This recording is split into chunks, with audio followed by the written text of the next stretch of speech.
Alam mo ba ang kahalagahan ng West Philippine Sea sa Pilipinas at sa mga mamamayang Pilipino? Ang West Philippine Sea ay hindi lang basta dagat. Ito ay ang ating yaman, kabuhayan, at higit sa lahat, ito ay sumisimbolo ng ating pagka-Pilipino. Ayon sa Bureau of Fisheries and Aquatic Resources, ang West Philippine Sea ang pangunahing pangisdaan para sa 320,000 mangingisda mula sa Regions 1, 2, 4A, 4B at ng National Capital Region. Ito rin ay nagbibigay ng kabuhayan sa 133 coastal communities na may kabuuang populasyon na hindi bababa sa 8 milyong Pilipino.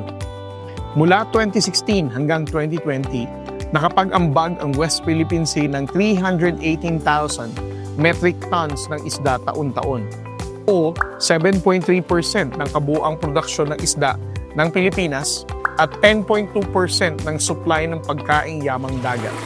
Pinapakita rin ng mga datos na 27% ng kabuuang produksyon ng marine captured fisheries ng Pilipinas ay nagbumula sa West Philippine Sea, habang ang tinatayang produksyon ng pangisdaan mula sa mga coral reef sa Kalayaan Island Group ay maaaring madagdagan ng karagdagang 3 to 5% sa kabuuang produksyon ng marine fisheries.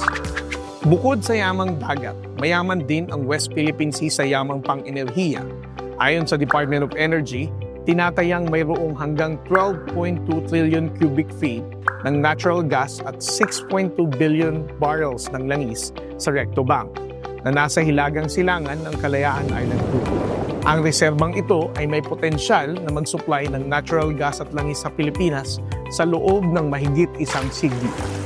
Dahil ang West Philippine Sea ay bahagi ng ating exclusive economic zone, tayo lamang bilang Pilipino ang may sovereign right sa mga likas na yaman dito. Sa madaling salita, ang Pilipinas ang may eksklusibong karapatan na mag-explore, exploit, conserve at mag-manage ng mga likas na yaman dito, kaya't nararapat lamang na ipaglaban natin ang ating karapatan sa West Philippine Sea. Kung hindi natin ito mapuprotektahan, maaaring mawala ang yaman ng dagat, maapektuhan ang kabuhayan ng ating mga mangingisda at manganib ang seguridad ng ating bansa.